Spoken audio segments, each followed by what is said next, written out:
Good evening, everybody. Welcome to the Economic Prosperity and Performance Overview Scrutiny Committee, the 6th of March. Thank you, Chairman. This report seeks the committee's views to inform a future portfolio holder report on the council entering into a non-charitable deed of dedication with the Fields in Trust for Daniel Park, with an appropriate strip of land excluded from the deed to retain access options to council-owned land of Knowlings Field and to retain flexibility and protect the council's land interests. The report covers the process and legal implications of the designation as a Queen Elizabeth Field and the land issues for the council. The committee is recommended to consider the report, to endorse the officer recommendations to the portfolio holder that are in the report, and to note that the committee's comments will form part of the report to the portfolio holder. Thank you, Chairman. Thank you. We have public speakers. I'll read out what I have on here. Kathleen Edwards, Councillor Eric Dunlop and Councillor Keane.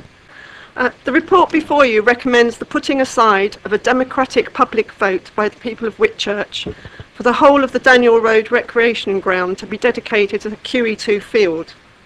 It may be that officers consider the course they are recommending would not breach a previous resolution of this council not to promote land for development through the local development framework, which is in active recreation use.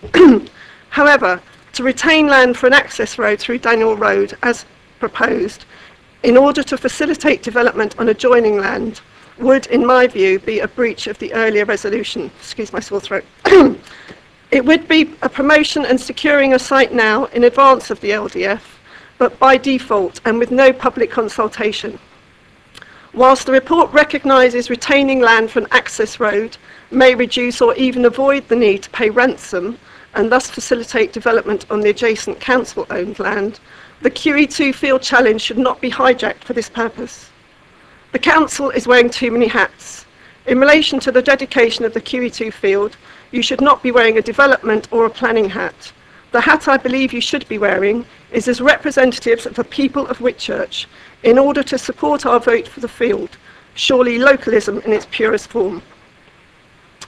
The QE2 challenge is an opportunity for local communities to ensure legal protection for recreation land. It is not an opportunity to bring forward a proposal to permanently remove land from recreation designation, an obvious contradiction to the QE2 field vision. I have written to Prince William, patron of the QE2 fields, and can provide the committee with a copy of my letter if this would be helpful. I urge this committee to support the people of Whitchurch, to reject the second part of clause 9.4 in the report, but to agree to the first with an amended plan, thus ensuring that the whole of the council land currently in use for recreation at Daniel Road is dedicated as our QE2 field. Thank you. I'll now ask Councillor Eric Dunlop to come forward. Before I get too deeply into this subject, I'd like to draw your attention to a mistake in the drawing. It shows the Daniel Park, but what it does not show is the BMX track, which this council installed last year. I'm against the retention of this proposed land strip. The people of Whitchurch have voted for a park, not for a road.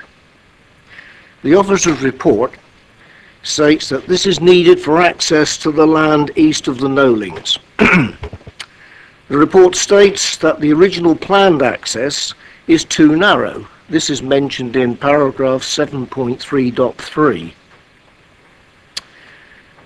I'd like to point out that Daniel Road and Alliston Way are both of the same size and much longer in distance to Majesty Road. The access road onto the Knowlings provides a much shorter distance to Majesty Road. Allowing the retention of this land strip for an access road will, in my opinion, despoil the park and its future. Thank you very much. Councillor Keane. Whitchurch Town Council and its residents were absolutely delighted when we learnt that we had the right to have a Queen Elizabeth II field in our town to mark the Queen's Diamond Jubilee. Wonderful news for all of us at the time, when it seems that all our valuable open spaces, and I've heard others tonight, are being closely scrutinised as to potential sites for development. However, Whitchurch Town Council and its residents were absolutely devastated to discover hidden in the small print was a proposal to build a road through this important, valued and well-used local amenity. This despite the fact that in paragraph 3.4 of your report it clearly states that the land to the east of the Knowlings is not included within the core strategy. So its potential for housing will be in the long term, whatever that is, or indeed at all. The local feeling about this road to nowhere is clearly evident in the amount of support opposing the proposal that it's now have gained in the town. This proposal compromises the integrity of this magnificent tribute to the Queen. We don't want more congestion, pollution, road safety hazards in this area. Last night, Whitchurch Town Council voted unanimously to oppose the proposal to build this road to nowhere. I bring that message with me here tonight. Mr. Chairman, members of the committee, please listen to us and turn down the proposed vehicular access from this deed of dedication and retain all of the land for continued recreation use only. Thank you very much. I now come back to the councillors for any questions. Councillor Watts, this is questions. Thank you, Chairman. Yes, I've got 4 questions, possibly a supplementary. On page 22 of 32, paragraph 3.5, a phrase that Councillor Mike Keane referred to, long term. What does the officer mean by long term? Is this 5 years, 15 years, 25 years or longer? As it says, it's long term, and it would be outside the current local plan period. Thank you, Chairman. So that'll be 15 years. Is the officer familiar with policy SS6 of the draft core strategy? No, Chairman. Can I suggest it's a mistake to refer to a report if you haven't read it, but it's here, and I'm prepared to lend it to the officers if they can't find out where to get hold of one. I'll come back to that point. On page 24 of 32, paragraph 7.2, how can the Development Control Highways engineers confirm Alliston Way is an option for access to an additional 200 houses without having done a traffic survey? Just before the officers come back on that, I think perhaps it's just useful to make the point, just to clarify something. This report is not seeking the construction of a road. A road may or may not be necessary in the future. The only thing that is being suggested is that we reserve the right in case anything should occur in the future.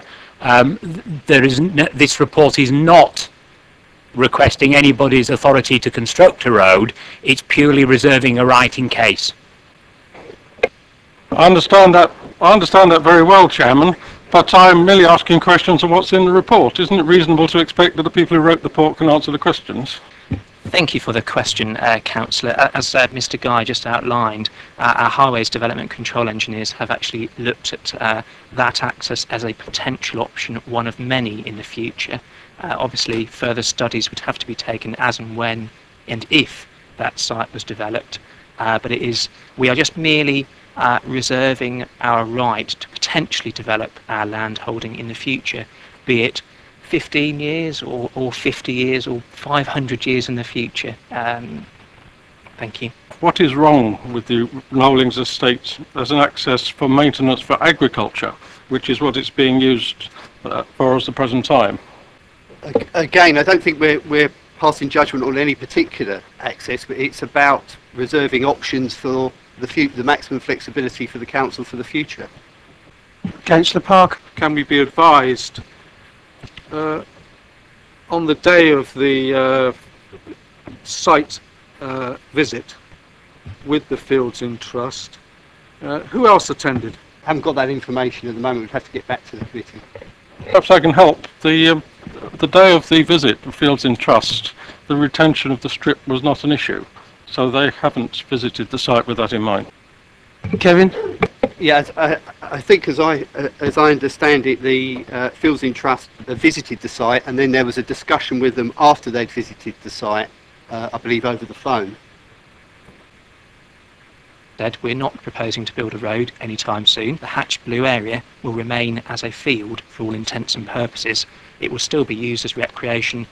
The only difference is that the council will reserve that area for a potential future access if it became an option when it weighed all the other accesses, and only if development ever came to fruition. Councillor Keating? I'm slightly confused when people say it's not for a road, because if it's a potential future access, it's not going to be an airline accessing it, right? It'll be vehicles, right? So, and vehicles will need hard standing or some form of road. So to suggest it's not for a potential road, I believe, is totally misleading. Councillor Parker, you have a question. Yeah, I do have a question, very simple one. I'd like to ask officers, who owns the land east of the Knowlings? The land east of the Knowlings, which is outlined in green, is the council's land. My understanding of our previous decision was we decided as a council that the whole of this playing field should be preserved and reserved. That was our decision. That was our decision. And now we have council officers suggesting, oh, by the way, we forgot about this other stuff. Now, I don't believe that that's a good approach for local government.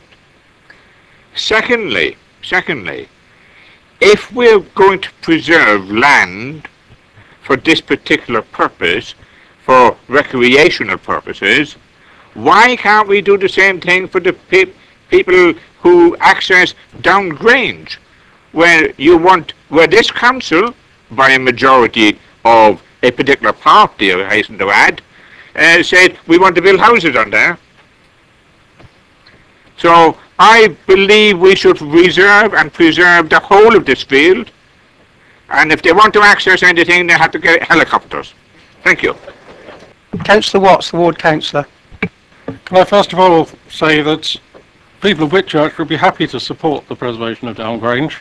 Unfortunately, it has to be the landowner that puts it forward, which in that case is the county council. So they haven't put anything forward for Queen Elizabeth Field yet, and that would be welcome.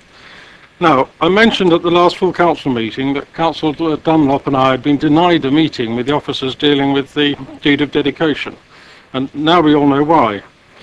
This recommendation is so the Scots were to vote for independence, and then the British government, after the vote, were to alter the boundaries of Scotland so we could keep Gretna Green in the United Kingdom. Individual members can make up their own minds if they want to be associated with this breach of trust, but this committee as a whole, as has been said, is responsible for overview of the council's stewardship of its land. I want to tell you that from that point of view, this proposal is neither sensible nor necessary. We're now in the era of localism and community involvement in planning. Other landowners and developers are trying to curry favour with the communities. Incidentally, they all have planning consultants, but we don't seem to. But this council is recommended to deliver a slap in the face. It's an interesting sales technique. I have to say that if this strip of land is excluded to provide a road, the development of 200 houses, that site will never be accepted by the community for development. Never. Neighbourhood plans might not survive as currently defined, but once the community involvement in planning genie is out of the bottle, you'll never get it back in again. So this proposal will be self-defeating. The Knowling site with 10A will become a white elephant. In the long time, I'm glad that the officers and I agree that it's after 2027, the 15-year life of the new LDF. A road from Alliston Way will be unnecessary if the council gets its planning act together, because a relief road from Mitcheldover Road will enable the site to be developed in conjunction with the land to the east.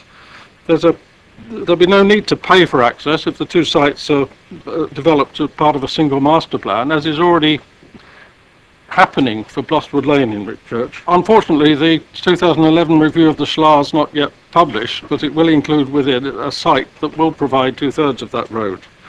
Now I want to move an amendment, Chairman, as follows. I have a copy typed for you with a plan attached.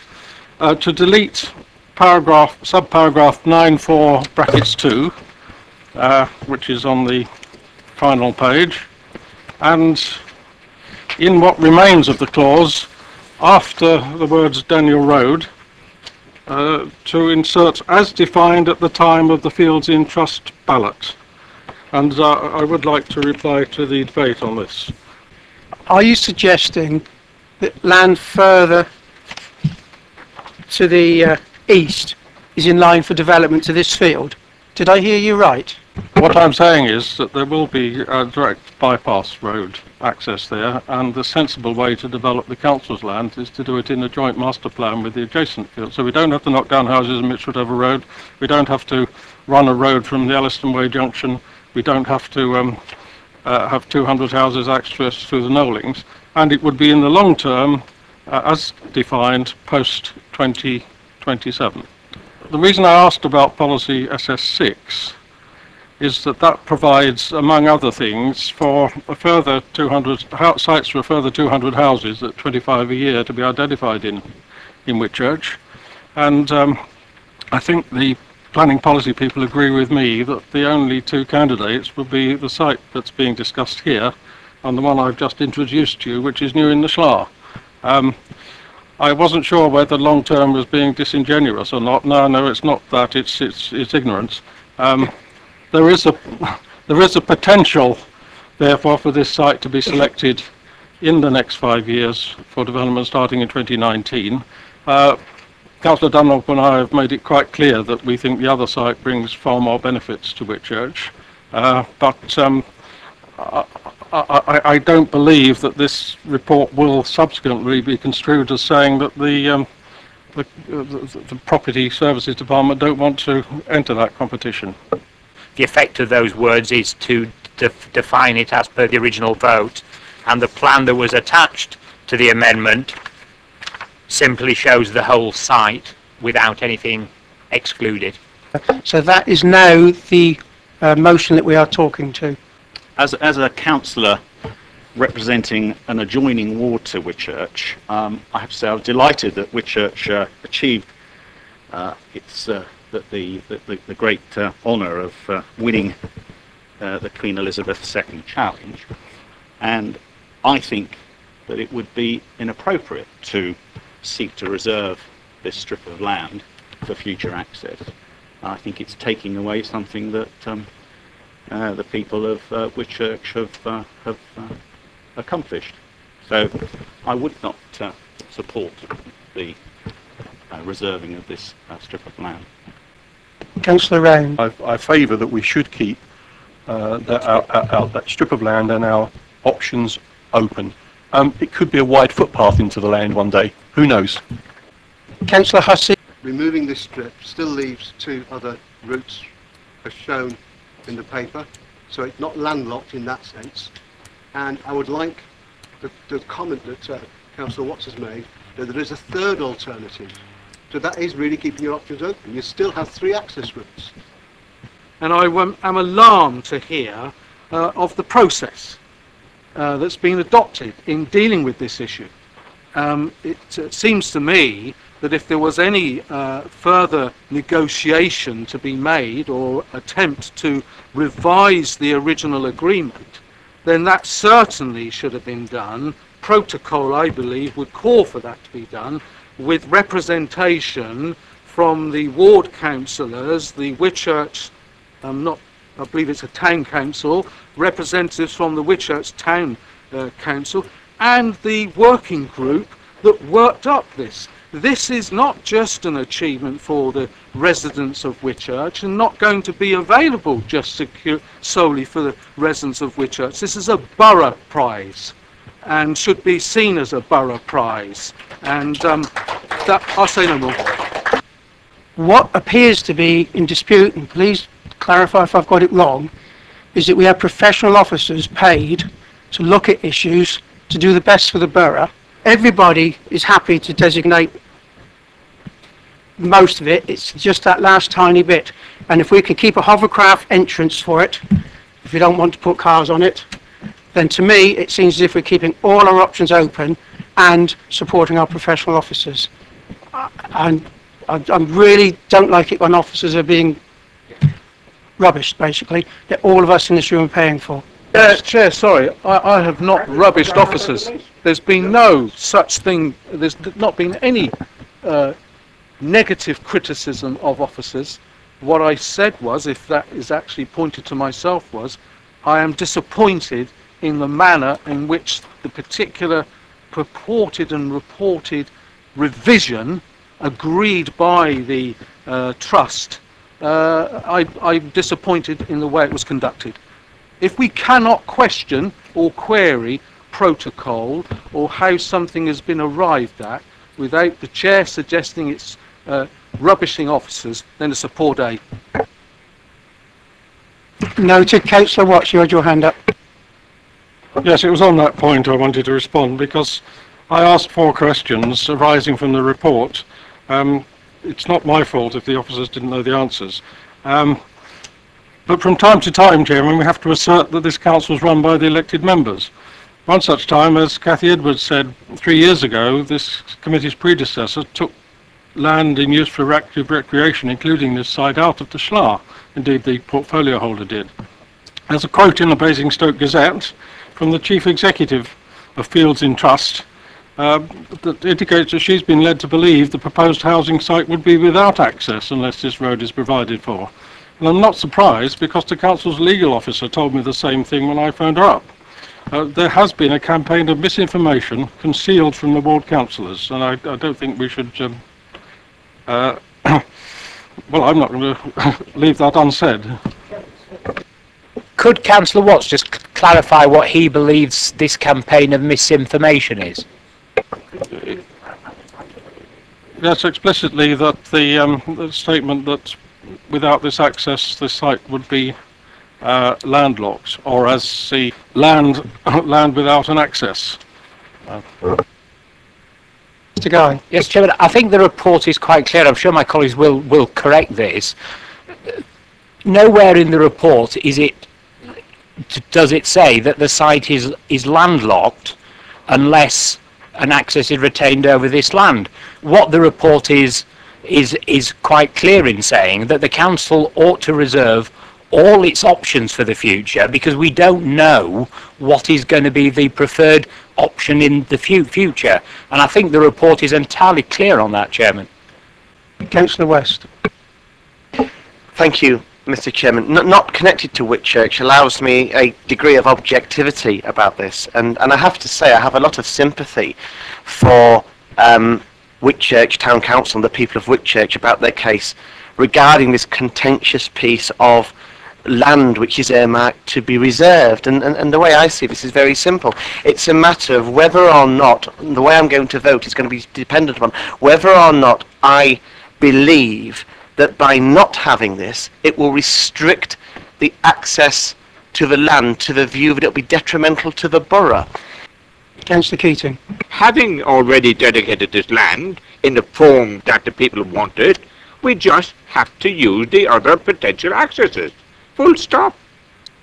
We are in debate. Councillor Watts. Responsible for overseeing the council's property assets, and I am advising it that if this is retained, the council won't get planning permission for developing 200 houses on that site. So it's an irrelevance in a sense. On the highway issues, I asked about the highway control officers. This is Hampshire County Council's Highways Development Control Officer advising our corporate director. I would have concerns about the impacts of a substantial new vehicular access to the site from this location. Now, when one local government officer is reviewing the work of another local government officer, I would have concerns is very strong language, can I say. So the County Council's Highway Development Control said, don't use this access, is the way I should put it. And the fact that we are now into community consultation and neighbourhood planning means that the people of Whitchurch in no way would allow this to be used as development access, so it will be self-defeating as a proposition. The way this site will be developed, if it's to be developed, is in conjunction with the adjacent site, which by that time will have a direct road access. Now, I can't prove that that's what's going to happen. It's policy SS6 has yet to be followed through to a neighbourhood plan for Whitchurch. But I don't think there is any current access that's suitable for 200 houses on the land. Indeed, I'm not entirely sure the land is suitable for 200 houses. We're dealing in round numbers here. But it will not achieve its declared purpose to retain this bit of land. So on the one hand, it's a breach of trust with the people of Whitchurch. On the other hand, it's pointless and foolish. Right, all those in favour of the motion as it currently stands, as Mr. Guy's read out.